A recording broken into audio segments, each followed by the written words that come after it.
Bonjour Elsa, eh bien je me suis placée un peu dans la ligne d'Acadème sur le temps long, disons. Je voudrais vous appeler à relire ou à lire Le complot contre l'Amérique de Philippe Roth. Parce que c'était une manière de réfléchir à l'histoire, même si c'est ce qu'on appelle une uchronie, ça veut dire que l'événement historique qui motive le livre n'a pas existé. Je vais vous lire le début. C'est la peur qui préside à ses mémoires, une peur perpétuelle.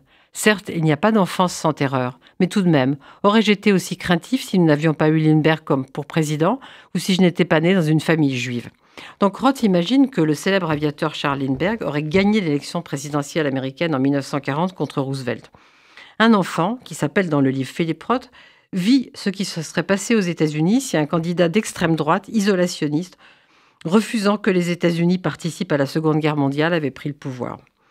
Et même, il mène une histoire personnelle et familiale qu'il imagine avec des faits réels. Par exemple, les discours antisémites de Lindbergh, quand il plaide contre l'entrée en guerre des États-Unis, sont bien réels. Ça n'est évidemment pas le seul livre de Roth qui s'intéresse au cours de l'histoire. Dans J'ai épousé un communiste, il s'agit de l'Amérique des années 1950 et du macartisme. Dans Pastorale américaine, il s'agit des années 1960 et de la révolte contre la jeunesse, notamment contre la guerre du Vietnam. Et puis, dans La Tâche, ce sont les dérives du politiquement correct qui ont d'ailleurs bien progressé depuis. Alors ici, en 2004, donc il y a 20 ans déjà, dans Le complot contre l'Amérique, il s'agit de réfléchir aux dérives fascisantes de l'Amérique. Quand Trump a été élu, on a dit partout que ce livre, Le complot contre l'Amérique, était prémonitoire. Roth a simplement dit qu'il avait voulu amener à réfléchir, à penser que même dans un pays qui depuis toujours se présente comme le pays de la liberté, la tentation autoritaire était présente et dangereuse.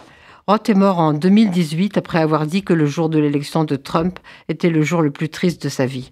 On se demande évidemment ce qui penserait de la situation géopolitique aujourd'hui aux États-Unis et en Europe. Alors, relire Le complot contre l'Amérique apporte une réponse. Je vous invite à y aller. C'est en folio Gallimard et c'est un livre magnifique.